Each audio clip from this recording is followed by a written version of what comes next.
Film itu sesuatu yang kayak lu main ke amusement park gitu. Ada adventures gitu. Lu bisa menemukan semuanya di film gitu. Sesuatu yang lu nggak dapet sehari-hari. Itu adanya di film. Enggak juga.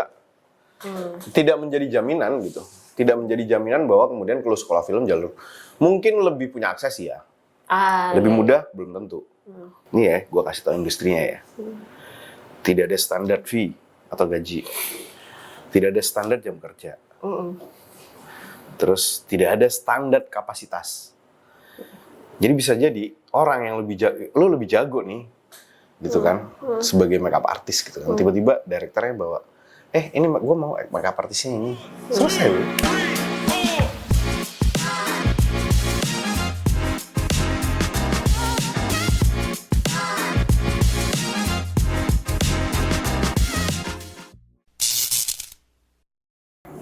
Hai Duit Friends, kita ketemu lagi di episode kali ini dengan profesi yang berbeda lagi. Kali ini narasumber kita berasal dari industri film sebagai director Wisnu Surya Pratama atau akrab dipanggil dengan Kucing. Ya, gue nggak bisa manggil dia Wisnu, jadi aku akan memanggil dirimu sebagai Kucing di sini ya. Sip. Oke. Hai Cing, apa kabar? Baik, Uci. Oke, Cing, ini kan kemarin-kemarin narasumber kita berasal dari profesi yang berbeda-beda gitu ya. Sekarang dari creative industry, which gue juga lumayan tertarik di dunia film ini gitu ya. Nah, tesis lu belum kan? Iya, tesis gue tentang creative industry dan Kucing sebagai salah satu yang berperan besar dalam tesis gue. Oke, kan Kucing yang gue tahu tuh dulu satu kuliah sama gue, backgroundnya adalah kuliah bahasa gitu ya, sastra Belanda gitu. Terus lu bisa masuk ke dunia film itu gimana, Cing? Sebenarnya kan ketertarikannya itu mulai dari kuliah ya. Kalau dibilang dia mau nggak mau kita sebagai generasi yang lahir di tahun 70-an 80-an gitu kan. Hiburan kita apa sih? Kalau nggak dengerin radio, nonton film. Iya, betul. Jadi itu yang udah ada di kepala dari kecil itu adalah nonton film. Film itu sesuatu yang kayak lu main ke amusement park gitu. Ada adventures gitu. Lu bisa menemukan semuanya di film gitu. Sesuatu yang lu nggak dapet sehari-hari. Itu adanya di film. Jadi paling enggak itu yang kemudian mau nggak mau ya generasi saya, generasi kami ya, boleh dibilang bahwa grow up, lahir dan besar dalam dunia yang film isinya. Kita nggak punya tontonan, kalaupun nonton di rumah nyewa, misalkan yang punya video, Betamax ya nyewa film. Dulu playernya masih gede gitu ya? Terus hampir di setiap kecamatan ada bioskop. Layar tancap di mana-mana. Jadi emang hiburan kita itu film. Hiburan kita adalah nonton film. Jadi ya itu yang membuat gua tertarik sih. Sebetulnya dari kecil gitu. Cuma memang kemudian kan karena gua zaman itu informasi kan tidak masif sekarang gitu ya. Lu tahu kalau lu mau udah masuk dalam industri film, lu mau kuliah film, lu di mana-mana. Jadi ya, iya betul. Ya udah, gue kuliah bahasa dan kebetulan gue kuliah sastra Belanda. Tapi kemudian di kuliah sastra itu ternyata emang kalau dibilang wah masuk di sastra itu kembali kayak percikannya kesukaan gue akan nonton itu muncul lagi gitu. Oh, gitu. Karena kan kita ngambil mata kuliah pilihan tuh. Nah waktu itu ada pengantar kajian sinema. Kok gue nggak ngambil itu ya? Nggak tahu loh. Kalau anak yang jurusan Eropa rata-rata pasti akan ngambil itu. Okay. Yang bahasa Prancis, bahasa Belanda, bahasa Jerman itu ada di jurusan Indonesia ya? Prancis. Oh gitu. Sastra Prancis itu yang ngajar Bu Absanti. Pengantar kajian sinema. Terus habis itu kan gue di sastra Belanda itu akan ada penjurusan nih. Lo mau ambil bahasa linguistik ya? Linguistik atau sastra dan budaya. Gue ngambil sastra dan budaya. Nah di mata kuliah yang sastra dan budaya itu ada kritik sastra dan film, lebih ke kajian film Belanda gitu-gitu. Itu ada beberapa mata kuliah di situ yang harus gue ambil untuk menyelesaikan, untuk memenuhi kemudian SKS gue gitu, wajib gitu. Terus ada mau nggak mau ada beberapa kuliah yang ya kita harus nonton film, misalnya semiotik. Ya bahasa untuk memahami semiotik paling enak ya nonton film gitu. Oke. Bahasa gambar, visual gitu kan gitu. Jadi ya dari situ sih gue lebih tertarik gitu. Kemudian di zaman kita di tahun 99 itu ada Jakarta International Film Festival gitu. Terus ngumpul bareng sama temen-temen, ada beberapa di penggiatnya itu ada beberapa anak UI juga, ada namanya Confident. Confident itu komunitas film independen bikin festival film dan video independen tahun 99 di HI. Bikin di HI situ, ternyata bikin di situ mulai kenal dengan film pendek. Apa sih film pendek gitu?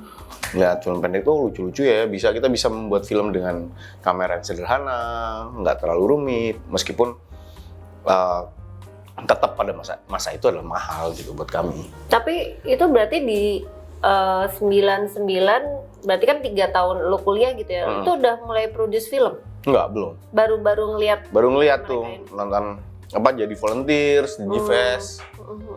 Kayaknya kebanyakan filmmaker generasi gua pernah jadi volunteer di GFest deh. Oh, oke. Jadi tukang nyobain tiket. Iya. Ya gitu deh. Tapi maksudnya lu mulai masuk ke dunia itu tuh berarti memang dari awal kuliah gitu ya? Dari kuliah suka sih. Suka menulis kajian tentang film sebetulnya, lebih ke kritik atau apa. Tapi itu film Indonesia kalau menyangkut dengan mata kuliah lu berarti film Indonesia apa film Belanda? Kalau film sih semuanya gue suka nonton semuanya ya.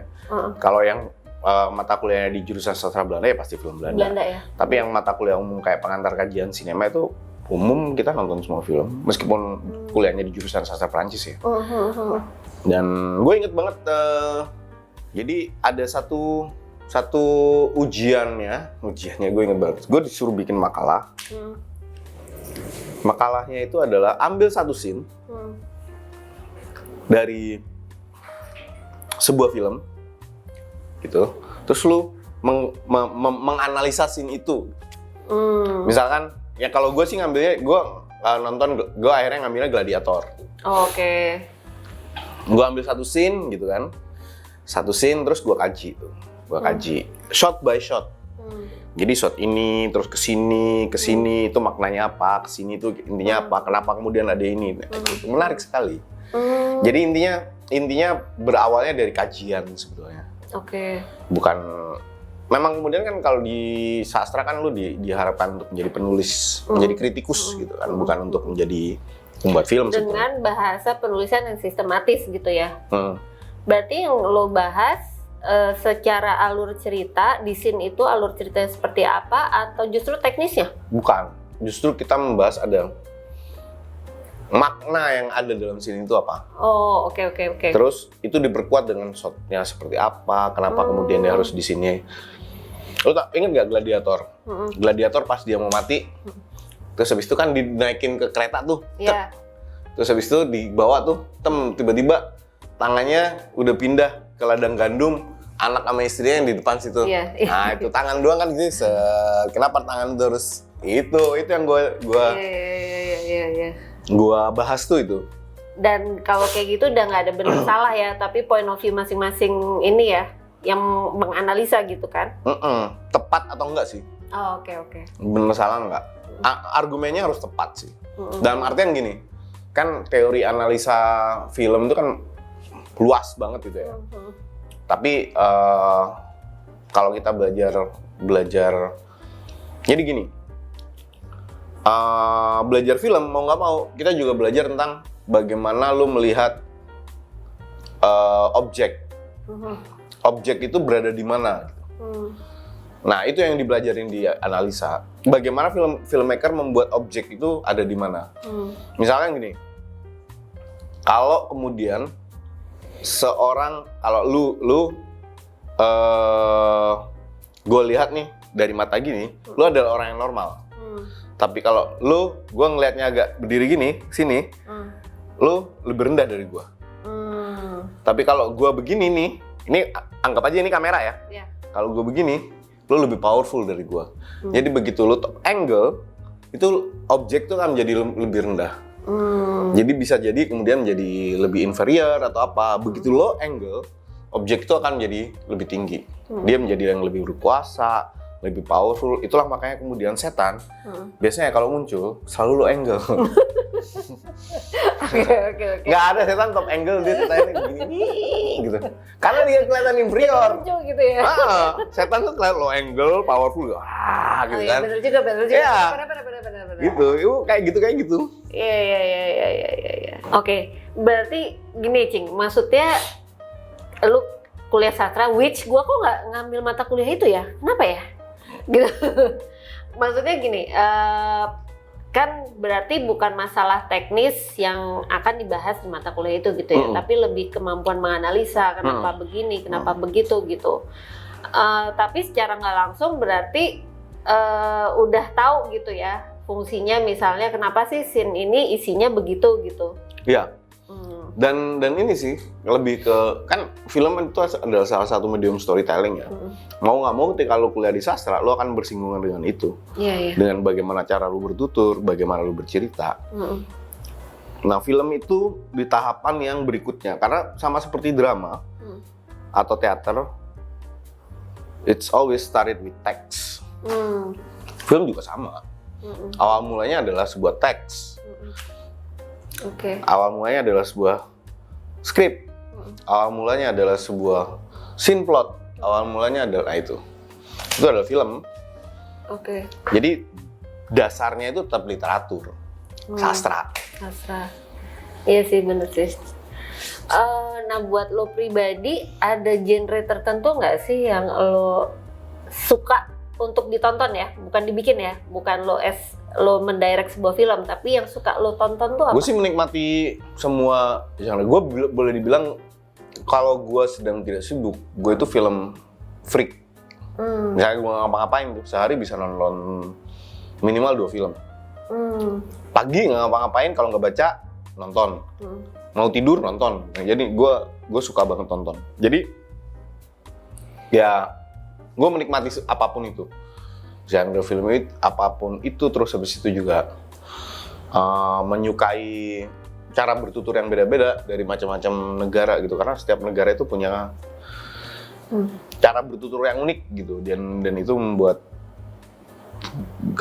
adventurous, rasa petualangan kita tuh nambah gitu aja sih. Oke. Kemudian yang gue tahu lu kan juga menulis gitu ya, menulis cerita gitu ya Cing ya, benar nggak sih? Iya benar ya. Gitu. Nah, itu juga berarti dimulai ketika kuliah gitu ya, maksudnya kemampuan lo untuk menulis, lo membuat sebuah cerita baik pendek ataupun panjang lah gitu. Ya, dulu ada mata kuliahnya tuh. Mata kuliahnya keren banget tuh. Yang mengajar namanya Bapak Ismail Marahimin. Oh ya, oke. Penulisan secara populer, penpop. Wah, itu kayaknya kalau lu kuliah di Sastra UI, lu nggak ngambil mata kuliah itu rugi lu. Gua ngambil filsafat. Penulisan secara populer itu melatih bagaimana kemudian lu menulis secara runtut, efektif dan efisien. Bagaimana kemudian mengungkapkan mengungkapkan cara berpikir itu dengan kalimat yang sederhana, tapi lugas. Jadi tidak membosankan, soulful, jadi penuh dengan maksud dan makna, tapi juga nggak bertele-tele. Ya.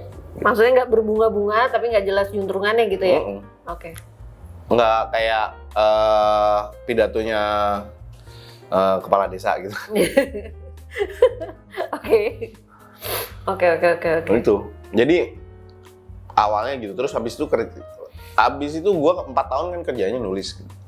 Selama 4 tahun. Menulis untuk? Setelah Bahkan ketika kuliah pun gue sudah menulis. Gue menjadi jurnalis, kerjanya di Indonesia Travel Tribune, ada sebuah travel. Sebelumnya gue juga magang di beberapa. Terus habis itu waktu tingkat akhir, gue sambil kerja untuk nulis di itu Indonesia Travel Tribune, terus habis itu ke goindo.com, habis itu freelance di jurnal perempuan, habis itu gue lebih sering jadi penulis lepas aja sih untuk research atau apa, sampai kemudian gue memutuskan untuk in-house di sebuah PR company yang kemudian tugas gue menjadi peneliti, di tetap nggak jauh-jauh media monitoring, jadi menganalisa berita segala macam. Oke. Tapi berarti itu sebelum gue kemudian memutuskan untuk udah deh, gue mau pindah switch ke film. Oh gitu. Tapi berarti memang kemampuan penulis lo tuh terasah gitu dan bener-bener lo menemukan cara menulis yang baik itu memang karena lo mengikuti kuliah si penulisan ini ya. Bapak Ismail Marahim ini. Pak Ismail tuh mata kuliahnya itu jurusan sastra Inggris kalau nggak salah mata kuliahnya, Penpop tuh. Tapi nggak sama sekali nggak ini, tidak diberikan dalam bahasa Inggris. Pak Ismail kan dosen sastra Inggris gitu, tapi Penpop itu dia sampaikan dalam bahasa Indonesia dan kita harus menulis dengan bahasa Indonesia yang baik dan benar. Dan nggak ada ujian, jadi seminggu kita setor satu tulisan. Oh gitu. Nggak ada di kelas tuh, kita nggak kuliah. Di kelas tuh adalah, nih minggu kemarin kita nulis nih, ya kan? Kita setor di hari ini nih. Nah minggu depannya dipanggil satu-satu, dibahas tuh apa. Nih bagusnya tulisan kita apa, jeleknya apa, itu dikritik, dikasih. Nggak ada A, B, C, tapi ada titik 1, titik 2, titik 3. Titik 4 apa? Lupa, pokoknya ada titik-titik gitulah.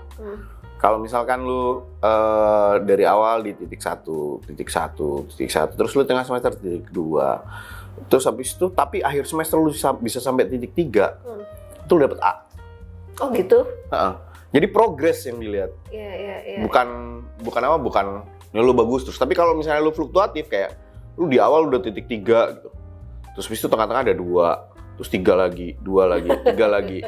2, 3. Oh itu dia tidak melihat progres di situ. Iya. Jadi lu paling nilainya B gitu. Lo kayak nggak ngerjain sepenuh hati gitu ya? Enggak sih, bukan masalah sepenuh hati sih. Dia Pak Ismail tuh orang yang menghargai progres. Jadi lu berkembang gitu. Kalau lu nggak berkembang, ya udah, berarti nilai lu jelek gitu aja. Ini agak menyimpang sedikit sih tadi,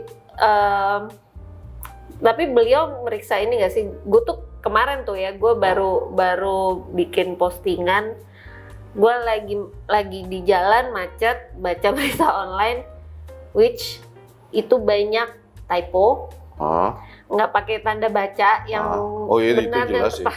Itu jelas sih. Wah, kalau itu sih kebangetan kalau kuliah di sastra lu. Makanya lu kan kita kan udah dapat kalau kuliah di sastra lu dapat mata kuliah dasarnya kan udah komposisi bahasa Indonesia udah jelas. Iya, benar. Ya itu gitu. Lu kesel gak sih lihatnya kayak gitu? Gue melihat klien gue pakai kata merubah aja pengen gue sobek-sobek. Merubah, kapan dia jadi rubah? Mengubah gitu ya. Nah itu nggak, maksud gue ternyata penting juga gitu ya. Maksudnya lo bisa nulis dan lo berharap yang baca kan nggak cuma 1-2 orang gitu ya. Gitu. Jadi ya tolonglah penulislah dengan benar gitu ya, Cing ya. Ya, sebetulnya sih benar. Menulislah dengan tepat dan baik. Itu aja sih. Tepat dan baik. Ya. Itu benar. Karena sebenarnya bahasanya itu nggak susah. Kalau lu udah belajar bahasa Jepang, lu belajar bahasa Belanda, bahasa Indonesia tuh nggak susah. Iya benar sih. Keriting kita ya bahasa. Ya maksud gue tanda baca itu kan penting gitu ya, apalagi kalau lo menulis cerpen gitu. Kalau tanda semua nih, apalagi tabrak. Kita menulis skenario. Ya itu. Menulis skenario itu, lu salah menulis, itu ada sekian ratus orang yang akan salah persepsi. Nah, iya Sekian bener puluh orang sih. gitu yang akan salah persepsi. Iya. Sutradaranya akan salah persepsi gitu. Terus produsernya akan salah persepsi gitu kan. Setuju. Setuju. DOP-nya akan salah persepsi dari skripnya gitu. Salah nulis dikit. Iya, benar-benar. Oke, nah jadi ya sebel gitu ya, Cing, yang ngelihat yang harusnya dibaca oleh banyak orang, tapi ternyata yang baca tuh jadi kayak ambigu nih maksudnya apa gitu ya. Iya. Jadi emang sebenarnya penting ya punya basic untuk menulis tuh penting. Kayak gue rasa di hampir semua pekerjaan sih. itu Iya sih benar. sangat membutuhkan. Kadang gue ngelihat email tuh apa sih bahasanya apa gitu ya, atau bikin memo tuh juga penting loh. Gitu. Bahasa itu mengungkapkannya dengan baik dan tepat. Iya benar sih. Ya gue Itu setuju sih. tuh. Oke, nah setelah lo jadi jurnalis, terus lo jadi di PR company, peneliti, terus lo baru terjun ke dunia film? Iya. Oke. Karena gue merasa bahwa gue tidak suka tidak bisa beradaptasi dengan ritme pekerjaan yang membuat gue harus masuk jam 9 pagi nih. Tapi kemudian lu kalau di kantoran lu 9 pagi itu belum tentu lu bekerja 8 jam itu terus kan. Ya. Ada nggak ngapa-ngapainnya, ada apa. Nah itu menurut gue nggak ngapa-ngapain di sebuah ruangan itu menyia-nyiakan waktu gue gitu. Iya. Jadi Oke. apa yang kemudian bisa membuat dan kemudian ya udah deh cabut freelance motret, nulis lagi freelance, terus habis itu udah mulai waktu itu gue udah aktif banget di Confident namanya. Yayasan Confident jadi salah satu foundingnya yang bikin festival film pendek waktu itu. Jadi kita bikin festival film pendek kan dari 99 waktu itu. 99 sempat putus di 2002, mulai lagi di 2004. 2004 terus udah ini kayaknya bisnisnya settle nih untuk selain di Confident, kemudian juga coba mulai ngikut beberapa syuting dokumenter atau apa. Ya udah, gue terus memutuskan untuk cabut deh dari kantor gitu. Memutuskan cabut dari kantor, ya udah di sini aja deh kerjaan gue ini aja gitu. Udah mulai kerja di film, habis itu ya lanjut sampai sekarang. Film pertama yang lo bikin apa? Lo terlibat? Yang pertama kali gue terlibat tuh sebenarnya gue orderannya itu bukan bikin film sih. Orderannya itu adalah motret, tapi kemudian di seiring berjalannya waktu kemudian gue mulai menjadi penulis dan research buat itu gitu. Ada sebuah film dokumenter, tapi ini sebenarnya istilahnya visual proposal. Jadi sebuah proposal dalam bentuk film dokumenter untuk sekolah rimba Butet Manurung. Itu yang pertama kali tahun 2004 akhir. 2004 akhir. Bulan Oktober 2004. Itu gue ke Taman Nasional Bukit 12 di Jambi. Oke. Itu yang pertama lo bikin? Itu pertama. Berapa itunya? Berapa durasinya? Itu panjang tuh. Oh gitu? Jadi itu kalau boleh dibilang itu semi etnografi, etnografi anthropological documentary gitu. Tapi juga yang tujuannya itu adalah progres. Jadi nih sekolah rimba ini berjalannya kayak apa? Dibikinin progresnya, dibuka di mana, apa-apa, di progres, direkam, terus kita masuk sekali sebulan, sekali 2 bulan, 3 bulan dalam setahun, bolak-balik dari 2004 sampai 2005 akhir. Oh. Jadi itu kalau setahun ya? Dan itu memang tidak untuk dipublish untuk umum, karena memang kemudian itu untuk lembaga donor kan. Tujuannya memang untuk itu. Oke. Jadi lebih ke research dan jadinya itu lebih kayak sebuah dokumenter riset gitulah. Atau istilahnya kan anthropological ethnography gitu. Gitu sih. Itu gue as research dan sebagai periset dan fotografer. Oke. Akhirnya ke belakang pegang kamera juga biasa. Kalau zaman dulu kan ngapa-ngapain. Okay. Tapi untuk kalau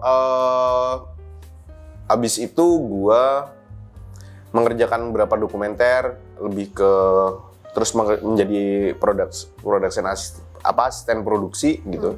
Untuk film, video klip, iklan gitu. Terus habis itu jadi asisten sutradara, terus baru nyutradarain. Oke, berarti berawal dari bagian produksi dulu ya. Makanya kemarin lu nyemplungin gue di produksi kan. Iya. Oke. Karena dari produksi kita bisa tahu semuanya. Iya, betul sih, betul. Oke.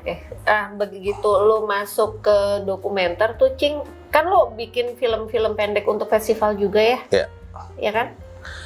Dari semua film-film festival yang lo sutradarai gitu ya, mana yang bener-bener lo, wah gila nih keren banget gitu? Nggak ada. Semuanya pasti keren sih. Semuanya biasa aja.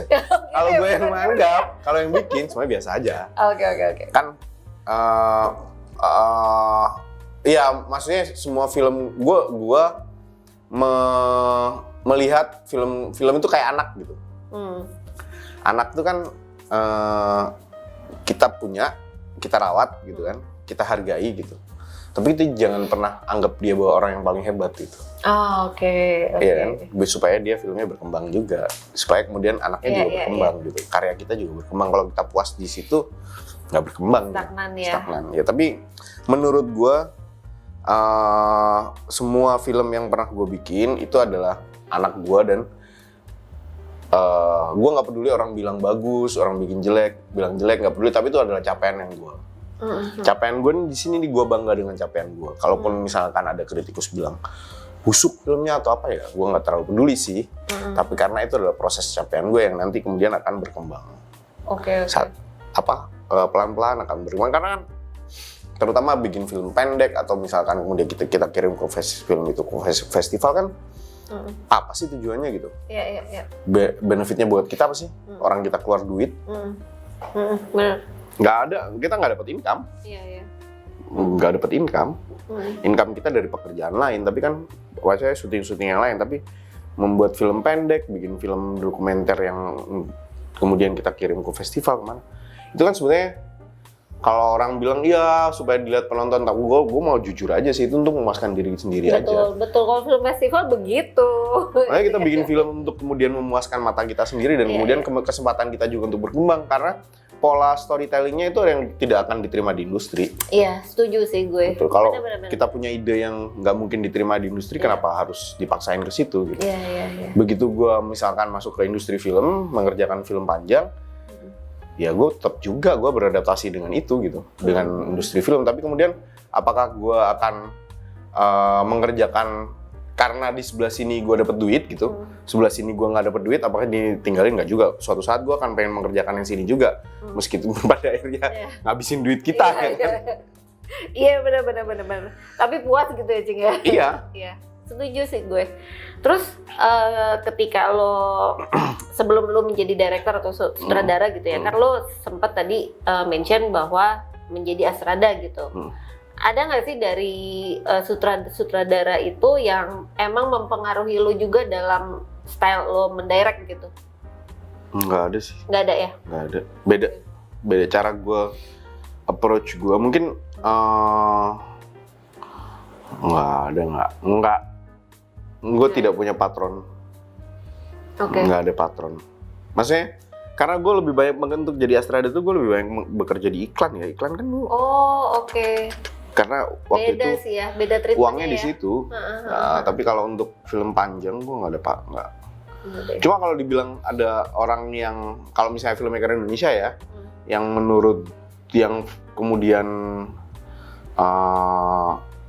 filmnya gue suka gitu kan, dan itu setiap filmmaker gue punya satu film yang gue suka gitu, jadi nggak kayak Mas Garin gitu kan. Mas Garin gue suka banget Puisi Tak Terkuburkan. Terus habis itu kalau Hanung gitu kan, Mas Hanung gue suka banget Catatan Akhir Sekolah gitu. Edwin gue sangat suka banget Postcard from the Zoo sama Babi Buta Yang Terbang gitu. Jadi setiap Joko gue suka banget. Joko itu menurut gue film paling bagusnya dia itu adalah Pintu Terlarang. Oke. Itu. Jadi setiap itu kan selera gitu ya. Betul. Selera. Misalnya Fajar Nugros, gua tiba-tiba begitu dia bikin Inang, gua wah damn. It's a good horror movie. Nah, kayak gitu. Yang setiap sutradara itu gue ada satu area yang gue suka. Jadi nggak ada patron. Oke. Kalau di Indonesia ya. Tapi kalau itu kalau di Indonesia, tapi kalau dari luar, maksud gue ada nggak ya sedikit mempengaruhi style lo as a director gitu? Film gue lumayan talky sih. Film-film gue tuh rata-rata film pendek dan panjang itu lumayan talky. Maksudnya berdialog dengan lugas gitu. Pengennya ya. Nggak tahu, terserah penonton. Seperti film kita terakhir. Dan itu pengaruhnya siapa ya? Richard Linklater sih. Kalau gue sih ada yang menurut gue bagaimana Linklater itu bisa membuat staging dalam film itu hilang, tapi hilang. Itu yang gue amaze. Oke. Nah, lu sendiri untuk film panjang kemarin yang gue tahu kan terakhir bikin film horor ya, Cing ya, gitu ya. Itu lu berapa lama untuk ini filmnya?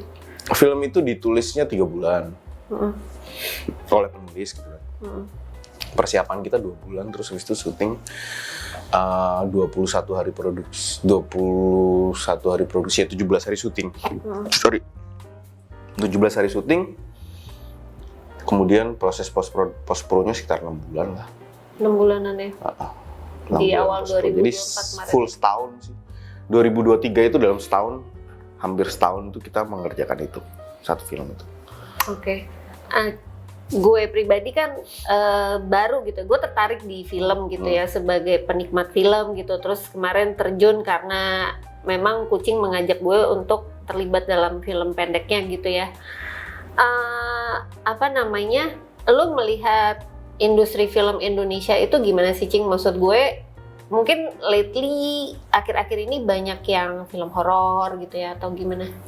Sebenarnya gini, kalau dilihat sih yang nggak cuma Indonesia ya, kayak hampir semua industri di dunia itu pasti akan ada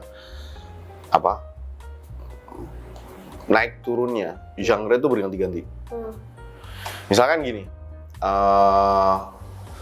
tahun 90-an akhir, 2000-an awal itu adalah masa-masanya film romantis. Gitu kan. Sleepless in Seattle, gitu kan. Terus 10 Things I Hate About You. Lu sekarang bikin film kayak gitu nggak laku di bioskop. Bahkan di Hollywood. Iya. Pertengahan itu masih tuh ada 500 Days of Summer. Iya. Sekarang bukan film seperti itu yang laku di bioskop, bahkan di luar. Ada masanya kemudian superhero itu bukan film yang laku. Tiba-tiba superhero laku banget. Sci-fi itu akan selalu ada di masa yang sci-fi itu selalu top notch gitu. Horror itu akan selalu punya penontonnya. Iya, istilahnya genre ya. Horror, action, thriller itu akan selalu punya penontonnya. Sampai kapanpun, dari dulu sampai sekarang. Mereka punya, jadi gini, orang tuh apa sih yang orang ingin dapatkan? Kayak gua waktu kecil gitu kan. Ketika gue bilang bahwa nonton film tuh kayak datang ke amusement park, suspense, itu yang diharapkan oleh sama penonton kan, suspense, emosi, ya itu adanya di action, thriller, genre, ya mau nggak mau, emang keren gitu, emang keren gitu. Lu nonton horor sama nonton drama di bioskop gitu, misalnya nih, drama itu bagus gitu. Bagus, misalkan gue menonton yang terakhir itu apa ya, gue tonton drama itu Jatuh Cinta Seperti di Film-Film, Ipar Adalah Maut gitu kan. It's a good romantic movie gitu kan, drama gitu kan, bagus gitu, tapi lu kan tidak dapat sensasi dentuman di belakang kepala lu, dar, gitu kan. Yang seolah-olah kepala lu ikut meledak gitu kan, teriakan yang kayak datang tiba-tiba dari telinga lu sebelah kiri. Iya. Terus suara apa? Suara teriak orang teriak, muter sekeliling ruangan gitu. Itu kan suspense yang kayak lu naik kora-kora gitu. Yang diharapkan itu kan. Iya. Lu mual lu itu, tapi lu mengaduk emosi juga ya. Iya. Itu sih. Ya nggak lepas sih, film itu kan buat hiburan. Oke. Tidak semua film itu harus serius. Iya. Ya industrinya memang nah sekarang kan yang lagi laku kan komedi justru. Ya, kemarin yang agak lain itu lumayan cukup apa? Kang Mat sekarang udah mau tembus 5 juta. Ya kan? Jadi pasti akan naik turunnya itu ada. Drama kemarin Ipara Dalam Maut penontonnya bagus, di atas 2 juta kalau nggak salah. Arsitektur of Love juga bagus penontonnya. Itu Nicholas ya. Iya, jadi menurut gua sebenarnya ini yang menunjukkan bahwa penonton kita itu ada gitu kan untuk setiap genre. Oke. Tergantung aja. Tergantung mana yang viral. Iya, oke. Karena penonton kita sekarang adalah menonton cerita yang viral. Oke. Tapi itu ini nggak sih maksudnya gini, pemain itu berpengaruh nggak? Siapa yang bermain itu pengaruh? Gue nggak punya analisa terhadap itu, jadi gue nggak berani ngomong. Oke. Tapi yang jelas, ya kalau misalkan lu itu adalah komikus gitu yang kemudian punya program yang salah satu program lu itu ditonton sekian juta orang, ya masa sekian juta orang itu nggak nonton? Nggak nonton. Iya, itu analoginya seperti itu gitu ya. Iya. Okay. Sekian juta orang yang setia gitu, sekian juta orang yang setia itu masa nggak nonton sih? Lu punya program di YouTube yang penontonnya banyak, lu punya program di TV, ya kan? Terus habis itu lu bikin film ini ya pasti, wah orang itu kan udah melihat mereka sehari-hari, dan komedi itu kan sesuatu yang bikin kita senang kalau nonton. Iya. Nggak stres ketawa-ketawa. Gitu ya.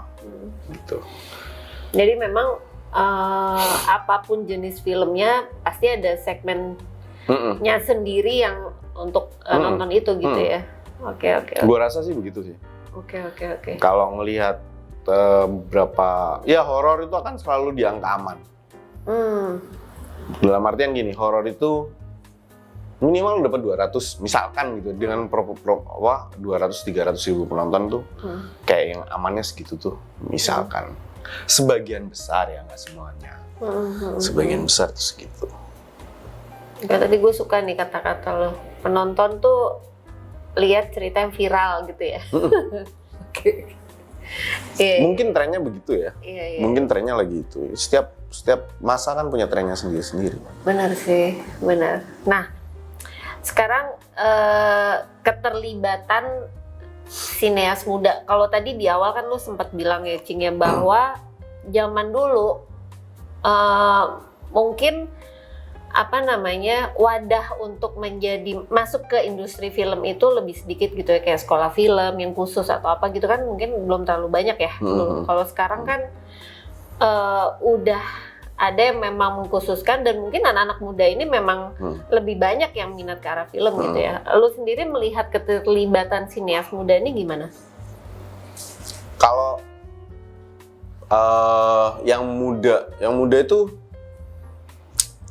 sekarang itu hampir di setiap gua kerja itu, gua rasa dari dulu sih ini kalau dibilang muda itu range-nya di umur berapa ya? Maksudnya rata-rata pekerja yang bekerja sama gua di level mid low, maksudnya yang paling bawah sampai mid gitu kan. Krunya ya. Kru misalnya first aid, misalnya fokus puller, first asisten kamera, terus gaffer, itu udah muda-muda semua itu sekarang. Jarang yang tua. Oke. Gitu. Udah range-nya antara 25 sampai 35 lah di antara itu. 25 30 yang berarti bahwa ketika mereka kemudian selesai sekolah, SMK kah, atau sekalian mereka selesai kuliah kah, atau mereka nggak selesai kuliah kah, gitu kan. Mereka memulai karirnya dari paling bawah gitu. Jadi karir di film tuh gue rasa misalkan lu lulus SMK gitu ya, lu sudah mulai bisa kerja di film dari mulai yang paling bawah. Oke. Di apapun yang lu minati gitu.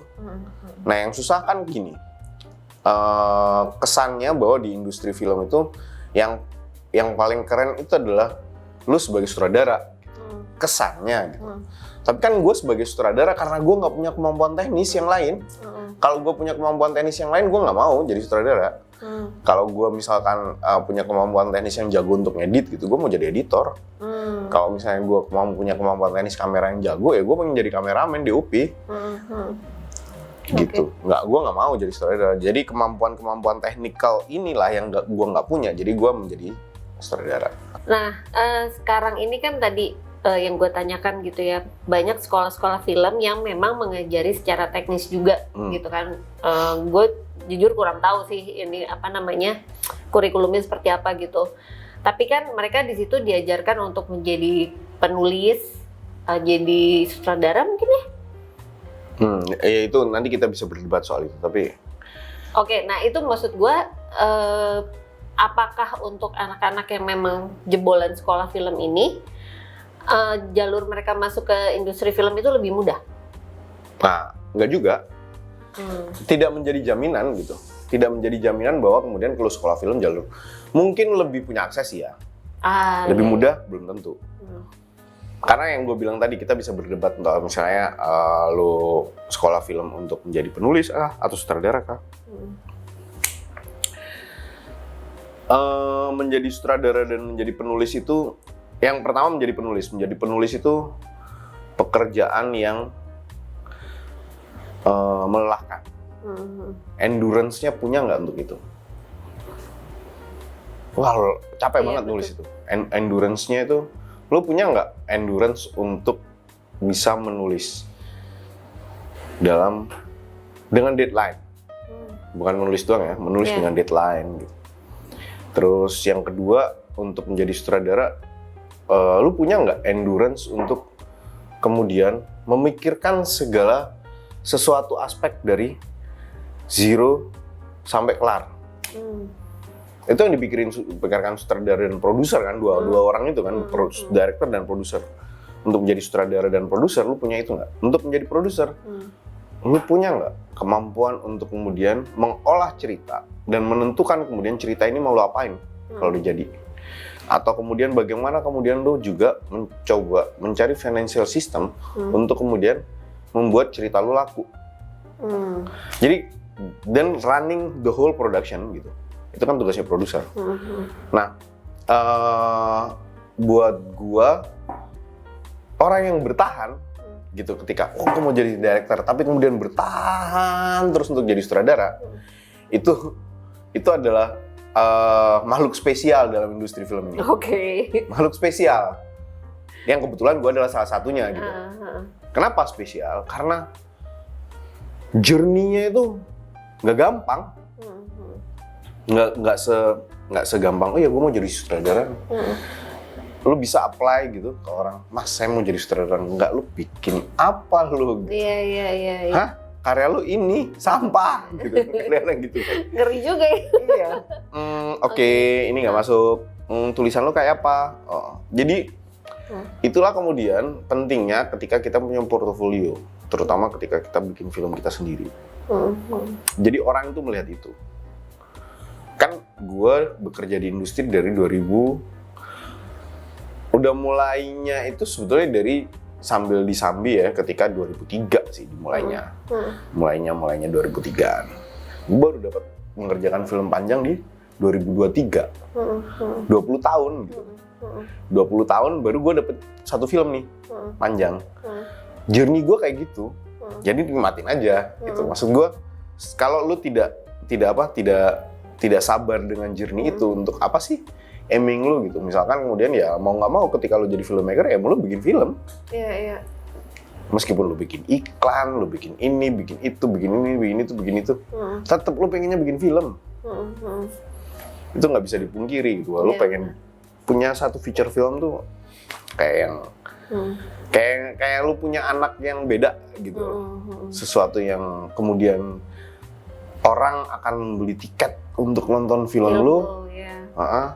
Ada yang terhibur, ada yang nggak suka, lo akan dipuji, ada yang caci maki, itu menurut gue kemewahan gitu, kemewahan tersendiri gitu. Dan journey gue ya sampai situ. Dan kebetulan di tahun ini produksi satu lagi gitu. Jadi kalau boleh dibilang gue bilang gue itu slow runner. Kalau orang lari itu slow runner gitu enggak? Ya, lo menikmati prosesnya gitu ya? Sebetulnya sih bukan menikmati, tapi memang journey-nya begitu. Iya. Enggak apa? Mau nggak mau emang harus dinikmatin ya? Iya, mau nggak mau harus dinikmatin. Oke. Itu sih. Iya. Oke. Nah, sebenarnya poin dari pertanyaan gue tadi ya, Cing, gini. Sekarang itu dunia kerja itu kan kalau menurut gue nih pergolakannya luar biasa gitu ya, dan banyak yang lari ke kreatif industri gitu kan. Salah satunya adalah industri film gitu. Kalau tadi dari cerita lo kan sebenarnya ya ternyata nggak semudah itu juga masuk gitu kan. Ada kesempatannya tapi tidak semudah itu juga gitu kan. Dan tergantung juga sebetulnya mau jadi apa. Oke. Kan gini, industri film itu kan tidak cuma sutradara dan penulis dan produser. Industri film itu ada di IT, data transfer. Yang kerjaan lu transfer data gitu kan. Oke. Terus habis itu ada juga sound recordist. Dalam satu divisi sound recordist itu ada boomer yang megang boom, ya kan? Terus ada beberapa orang lagi yang bekerja dengan dia dalam satu tim, misalnya 2-3 orang atau apa. Bahkan ada orang yang khusus pasang clip on. Pasang clip on buat talent-talentnya gitu, pasang. Jadi ada terus ada namanya script continuity report. Jadi tugas dia adalah mencatat bagaimana kemudian syuting itu setiap take.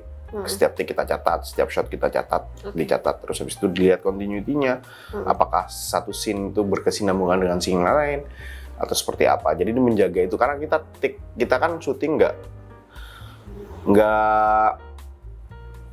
nggak sesuai dengan urutan dalam skrip kan, lompat-lompat. Itu tugasnya. Misalkan lu syuting hari ini kemarin lu udah syuting scene 45 gitu. Terus hari ini lu mau take scene yang 43 gitu, yang kostumnya dan make up-nya harus continue. Nah, itu tugas dia mencatat itu semua. Terus ada Astrada yang jelas asisten sutradara 1, Astrada 1, Astrada 2. Itu profesi tersendiri. Kalau dulu orang melihat itu batu loncatan untuk jadi sutradara, tapi gue lihat bahwa itu ada profesi tersendiri.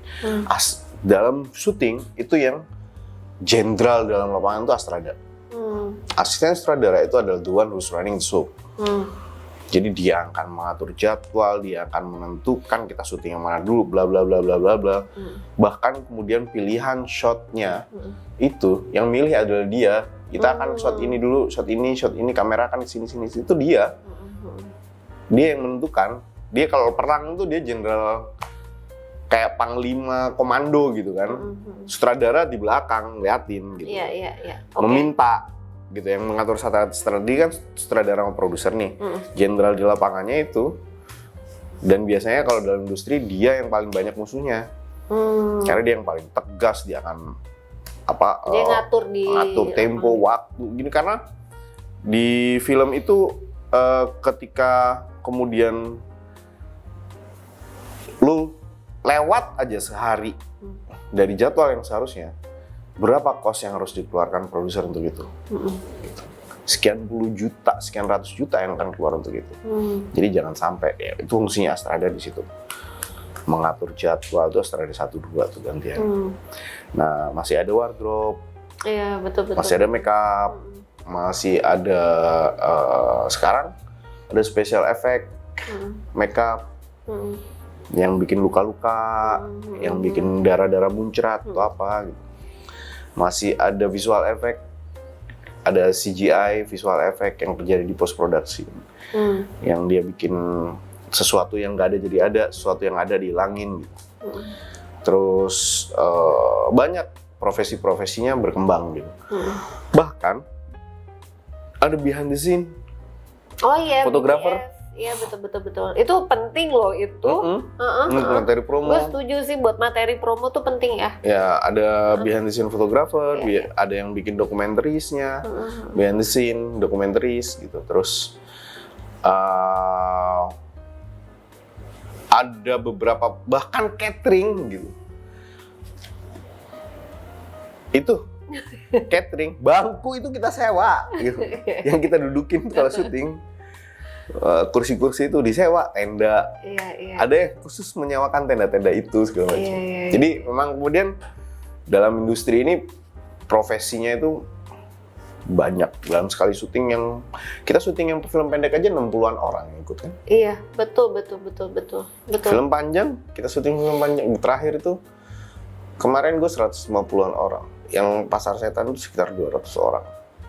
Jadi memang sekali jalan melibatkan orang yang banyak gitu kan dan setiap departemen tuh nggak cuma satu orang, ada asisten, ada itu. Jadi kalau misalnya ketertarikan kita di mana nih gitu, kalau tidak harus selalu menjadi scriptwriter, director atau sutradara, penulis dan produser, tetap lu bisa menjadi yang lain. Oke. Gue jujur gue salah satu kenapa gue mau terlibat dalam film pendek lo kemarin, satu hal yang lo bilang ke gue bahwa lo akan membawa anak-anak muda ini untuk ikut terlibat gitu ya, which gue happy gitu dengernya ya Cing ya, karena ya gue seneng lah anak-anak muda ini mereka semangat gitu, dan ternyata di lapangan juga luar biasa ya gitu, maksudnya dengan posisi-posisi yang lo kasih mereka bisa melakukannya dengan baik gitu. Sekarang ini tadi seberapa jauh sebenarnya keterlibatan mereka, kan mereka nggak semuanya seberuntung itu gitu yang bisa lo ajak terlibat di sebuah film meskipun itu film pendek gitu. Banyak nggak sih sebenarnya yang melakukan hal yang kayak lo lakukan itu? Sebenarnya sih banyak ya? Banyak, ada beberapa. Maksudnya di dalam setiap, kan gini, di setiap daerah itu ada komunitas biasanya mereka akan selalu produksi. Oke. Terus sebetulnya gini, kayak misalkan gua kemarin syuting yang sama lu, itu kan 80% ya, 90% ya anak-anak di situ. 90% yang tua kita aja. Iya, sama HOD-nya aja, head of department-nya aja berapa yang senior. Ya. Nah, si anak-anak ini kan penulis kita itu sekarang udah lulus, Kenneth kayaknya. Kenneth sama Gary itu udah lulus. Kan baru lulus Juli kemarin ya. Iya, terus dia bikin film pendek, kemana-mana film pendeknya gitu. Terus habis itu Dio itu yang script continuity itu udah magang, kemarin sempat magang di IDN. Kemarin pas gue produksi juga dia ikut jadi kru produksi. Sekarang dia udah kerja nih, udah masuk industri nih. Akan kayaknya bentar lagi akan syuting. Jadi di talent atau apa? Ya ada talent koordinator gitu-gitu kan di film. Ada casting director, dia kerja buat casting director. Jadi sementara teman-teman yang enter terus syuting, banyak kerjaan di lokal gitu kan, Banyuwangi dan sekitarnya. Nah, gua rasa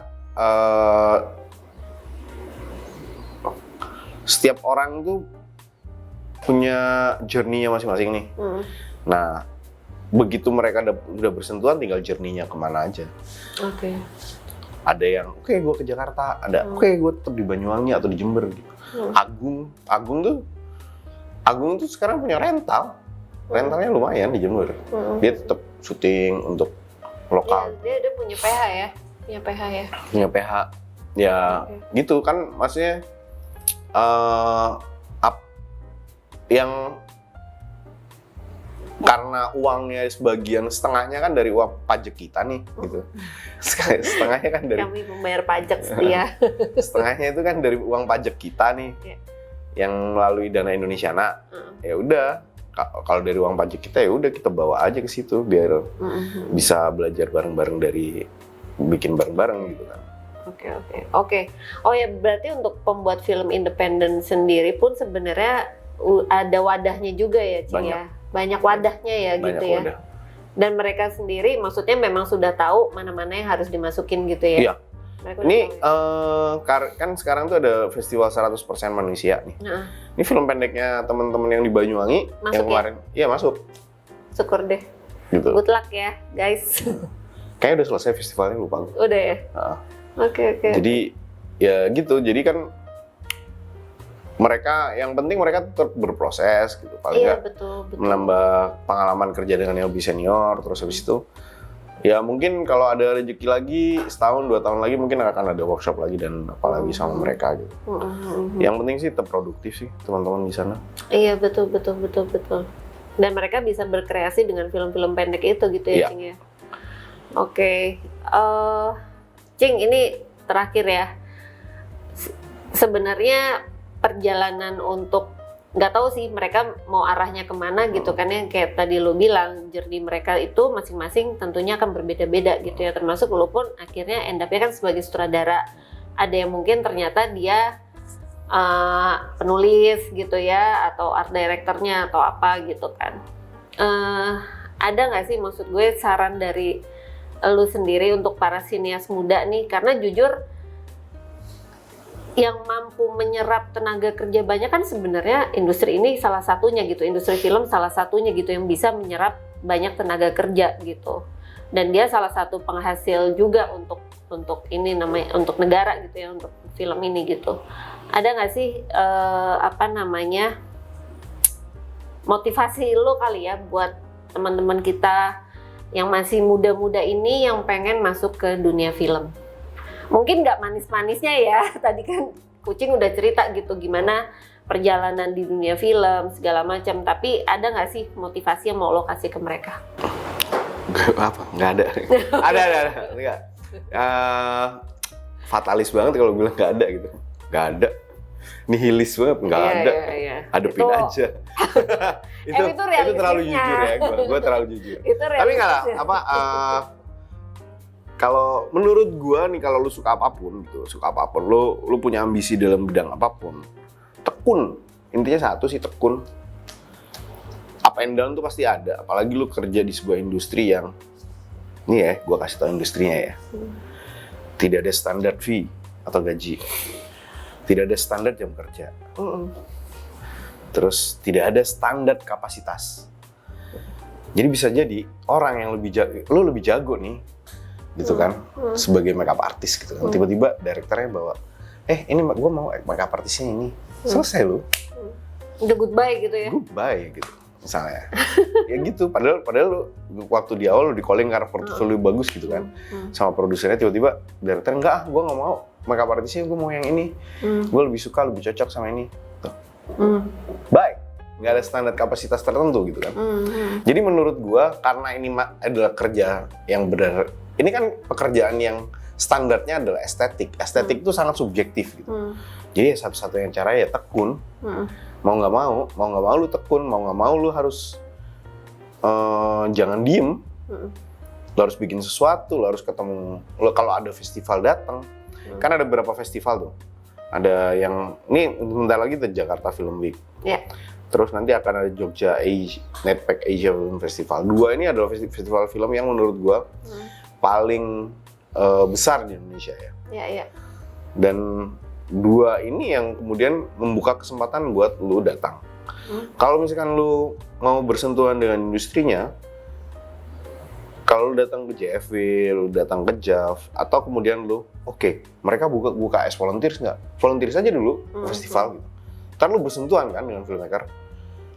Ketika bersentuhan dengan filmmaker, jangan malu-malu untuk, ketemu di UP gitu. Mas, ada lowongan magang nggak sih? Gue itu udah pengen belajar misalnya tentang lighting segala macam, ada lowongan magang nggak?